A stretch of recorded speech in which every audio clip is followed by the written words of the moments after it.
Well, joined now here on GCR by a man that we've unfortunately talked to a lot this season and not always about great things, but we're excited this week because he will be on the sidelines Sunday night, CBS for Ravens Bills. He is, of course, the great Jay Feely, and he's back with us now here on GCR. Jay, it's Glenn. It's great to catch up, man. It's great to not be talking about, the unpleasant stuff. Thank you for taking the time for My us. pleasure. Yeah, but I'm sure we'll talk about Tucker. Well, okay, let's do it really quickly. Since the bye, hasn't missed a kick. Right. For what it's worth, he's only tried three field goals. Are Yeah. you confident that he's worked through whatever he was going through, or still to be determined in a place that's really difficult to make a kick in January? I think it's still to be determined. I think, obviously, you made three field goals, you made 17 extra points, you're 20 for 20 since the bye week, so you feel better about yourself, and the team does as well. You wish there was probably six or seven more field goals in those games, that you had a lot more opportunities, you felt really good. But both of these kickers have struggled at times this year. When you look at Tyler Bass, he's missed five kicks, he's missed five extra points, which was the most in the NFL. And you go back to last year on this field in the divisional round, he has a kick to a 44-yard field goal to tie the game against the Chiefs, and he missed that, and he's got to sit with that all offseason. So, in a game which I think will be a close game and tight, and points will be, precious. I think these kickers are going to play a big part in that, and it'll be interesting to see who handles the cold better and who can handle the pressure of this game better, given the struggles that both have had throughout the year. Because you mentioned that the last time the Ravens played a playoff game in Buffalo, before Justin Tucker had gone through all these struggles, when he was Justin Tucker, he did miss a couple kicks. Now, the wins that day were insanity. Like, it was difficult to even play football in those conditions. Can you explain, even though the winds might not be like that on Sunday night, just what we're talking about single degree temperatures, Mm-hmm. like truly insane conditions. What is the difficulty of kicking in those situations? Yeah, it's much harder to stand on the sidelines like I'm going to do, but Yeah, that's for sure. Yeah. no, it is hard. I mean, I played in a game like that in the NFC Championship in Philly, and David Akers and I were trying to warm up before the game, and it was single-digit temperatures, and it was pretty windy that day. And I remember him and I sitting there trying to hit 40-yard field goals into one end, and we couldn't make a kick. Like, it was just impossible to make a kick going one way, and so you had to tell the coaches like, hey, like, you can't kick a field goal going this way. Like, you have to go into the game Mhm. with that mindset. It's not supposed to be that windy. It says like 10 miles an hour right now, but the ball doesn't compress near as much when it's that cold. The leather gets really hard. Your foot's all bruised up after the game because it's like, kicking an ice block over and over. And, so it'll be interesting to see how big an impact. Like, I'll watch in pregame to see, how much distance these guys lose on kickoffs. Are they able to kick touchbacks at all? Or are you going to see a lot more returns, and which team schemes that up better? So there's a lot of things that go into it that change when it's a game that's going to have these kind of conditions. Jay, we're actually used to in Baltimore whenever the Ravens have won championships, like the special teams have been, Yeah, through the roof. This kickoff year, return against the Giants in the Super Bowl. Yeah. yeah, right? Like, obviously Jacoby Jones in 2012, like there's been a lot of that. This year, it's not just Justin Tucker, like the punting has been spotty. The punt return a week ago, Steven Sims had a ball go off his face mask and then didn't want to field a ball the rest of the night. Like, are you surprised? Are you concerned that that's the type of thing that could end up biting a team when, to your point, these games are likely to be close, however many more of them you're going to play the rest of the way? Certainly surprised because John Harbaugh teams have been excellent special teams units since he was a special teams coordinator. It's been a priority. They put a priority on the roster, and they've had great specialists forever, in Baltimore on both sides, whether it's kicking and punting, long snappers, cover guys. This is a team that values special teams, and they're going up against a Bills team that, the last 2 years has been a bottom 10 unit. And so it's an area where you come in and you feel like you should be able to take advantage of the Bills team on special teams. And if you can't do that, that's certainly, an area that you're losing an opportunity, against this Bills team. But in the end, I'll tell you what I think this comes down to, this game, is can the Bills stop this running game? Right. Because they live in nickel. They want to stay in nickel more than anybody else in the NFL. And when the Ravens come out and they got an extra offensive lineman. They got two tight ends. They got Patrick Ricard. You got Derrick Henry. Everybody's over 250 pounds, and that except for Lamar Jackson. And can you sit there and line up in nickel and say, yeah, we think we can stop this running game and this power running game with Derrick Henry? I don't know that you can. I mean, we haven't had meetings with them yet. I'm not speaking out of turn and say anything, but like that's the matchup that you say, okay, how can this Bills team stop this running game? If they can't stop the running game with Derrick Henry, then nothing else matters. He is Jay Feely. Of course, he'll be on the sidelines Sunday night in Buffalo, Ravens Bills on CBS.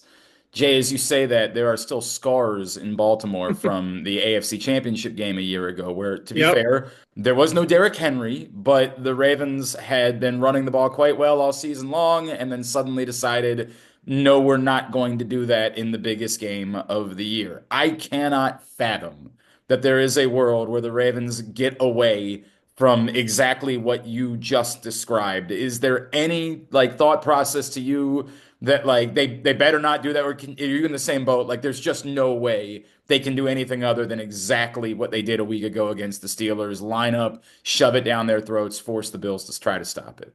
The only way I can see it happening is if you get behind early. Like that's worst case scenario for Ravens fans. Get behind early, then you feel like you have to throw the ball. I think the weather though is going to dictate some of that too. Where okay, let's go out and let's run the ball in this cold, in these conditions. It's not conducive to throwing the ball, 40 times. I think both teams are going to be committed to trying to run the ball, and you got quarterbacks who can run the ball and carry it, and in these conditions, that's a huge advantage. So it's really about possession and taking advantage of each possession, because in a game like this, like you don't score two times in a row. You go three and out twice. The other team might possess the ball for 8 minutes each drive and be up 14-0. They've taken up, two quarters of the game.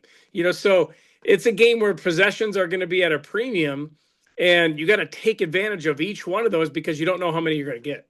Jay, what do you make of look, the MVP debate is at the center. I'm sure it's going to come up a time or two on the broadcast on Sunday night. The idea, it looks now after Lamar was named first team All-Pro, given that those are the same voters, it seems like it's much more likely that Lamar is going to win his third MVP. What do you make of the idea that you're going to get a pissed off Bills team that, is even more up for this on Sunday night because they feel like their guy got disrespected? Again, the easy thing to say back is like, if that's what you need in an AFC Yeah. divisional game, then, but what do you make of that thought process? I don't think guys play harder. I just don't. I don't think that's a reality. Something like that. I do think it's fascinating and awesome that we get the top two MVP candidates, the top two quarterbacks going head to head in this game. And I can make an argument for both of them, to win the MVP. I wish you could have co MVPs this year, like you had with Steve McNair and Peyton Manning when they split it, because I think both of them are deserving. But it's just been fascinating when you look at Josh Allen and you make his case. You say, okay, he doesn't have a great receiving core. They weren't sure what everything was going to look like offensively going in. You had a ton of injuries on the defensive side of the ball. The last Ravens game, they had five or Yeah. six guys that weren't playing in that game. But Josh Allen has put this team on his shoulders and literally carried them to this spot. They won a couple more games, than the Ravens did, and he did it without elite players around him on the offensive side of the ball. And Lamar Jackson, you make his case, has been the best player in the game, and he's got the numbers are on his side. He's played exceptional football at such a high level that no one else has done when you add in what he does in the run game as well. And he's got the most touchdowns. He's thrown the ball so well. Can you imagine going back to the beginning of Lamar's career? Like I think back to his first playoff game against the Chargers Yeah. and saying like, here's what he's going to throw for. Here are the amount of touchdowns he's going to throw for. Like to think about the progression that he's had in the passing game and the way that he's developed as a thrower of the ball. Just go back, to bring in Todd Monken and what they were trying to do when you get rid of Greg Roman. Like, hey, we got to develop this passing game. They've certainly, done that, an amazing job of that, and he's done a great job of becoming an elite passer as well. And then when you add in what they can do, not only with him but also with Derrick Henry, it's just such a tough offense to go against. Jay, it's supposed you bring all of that up, right? That Chargers game sort of started a narrative of Lamar Jackson not being a good playoff quarterback, and At the beginning, it was certainly fair, although we also acknowledged that that was a 21-year-old, 22-year-old Lamar Hmm. Jackson. Guys don't even come into the league at that age. Now they're just taking NIL money until like 24 at this point. Is that gone now? Has Lamar played well enough in the playoffs that that's gone, or does that only go away if he gets to a Super Bowl and that narrative can disappear at that point? I think that's the most interesting question, and actually for both teams, not just the Ravens and Lamar, because whoever loses this game, this was a very disappointing season. As good as it's been for both teams, whoever loses this game, it's a bitter pill. Like we lost again. The Bills lose, they lose in the divisional again, and Josh Allen can't get this team to a Super Bowl.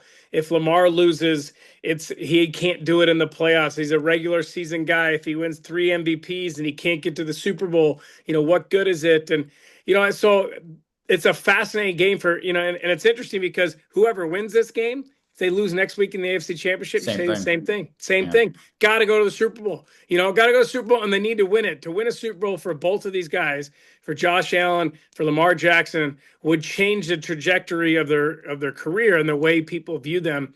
Lose either of these games, and nothing changes. Hey, you're an MVP caliber quarterback that can't win the big games.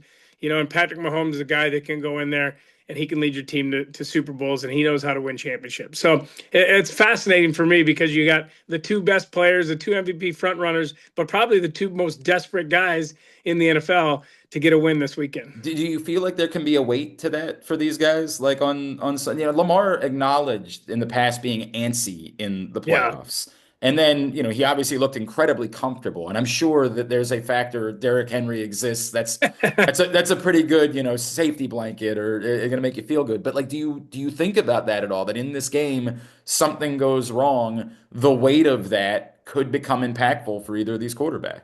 I'm just thinking about it from my perspective. I had to discipline my mind always to not think about the implications of what I was doing because it was gonna negatively impact me. If you thought about the positive implications, what might happen if you make this kick, if you go out there, or the negative implications, I might get fired. So I wouldn't let my mind think about those things, and that's with both of these quarterbacks and really all the guys on these teams. Everybody has huge implications on these playoff games, on your career, on your future, on the way people view you. You think about Justin Tucker and what could go Hmm. through his mind going into this game. If he goes out and he has a great playoffs, like it's erased. They go to the Super Bowl and win a Super Bowl, and he makes a bunch of kicks and kicks some game winners along the way. The regular season doesn't matter. Hey, he had a bad regular season, but he fixed it and he did what he always does, and he's back to Justin Tucker. You have a bad playoffs, and now everybody's talking about, is your career over? Like, are you not the same guy? Should we replace him? Like, there's all those types of questions, that every guy has, and everybody has to deal with that. And that's the biggest thing, that mental challenge of not allowing your mind to wander and staying present right here today, this practice, this opportunity, this rep, and then this game, and then throughout that game. All right, Jay Feely. So give me your tips. Like we got people from Baltimore, lots of folks showing up on buses. They're going to be standing out in the cold on Sunday night. What's your go-to? How do Oh, you survive these ungodly conditions that you're going to be dealing with in Buffalo? let's see. Heated vests, with the Okay. batteries. Hold on, look at this. I got the battery packs charging Wow, right oh here. man. I got You're not I got messing a, I got a around. few more over here too. Those are for the Wait, those are socks. just for the okay. All Those are for the right. socks and the gloves. So I'm gonna have lots of batteries and try to stay warm. But for me, it's the warm liquid, right? If you're consistently drinking, hot cocoa, coffee, tea, warm liquid, I think it keeps your body warm and you don't get those, the chills. And once you start getting them, then you're done. You know what I did bad though was last year up here at the Pittsburgh game, which got delayed a game. Oh yeah. I had the heated socks going in the first half, and the batteries ran out of battery. I didn't have a way to charge them, and then it was terrible because I had been sweating in my feet because they Oh. heated, and then it just froze. So my feet were like just it was horrible. Oh, So don't do that. Learn so from my mistakes. Make sure yeah. you have enough batteries if you're going to have them Yeah, heated. be like Jay Feely. Bring six chargers with That's you in right. order to be ready to go. At Jay Feely, of course, and hopefully, Jay, we'll be trying to talk to you again next week. All Hopefully, right. Good to that'll be the talk to you. case. Always appreciate you, man. Thank you so much for doing Take this. care.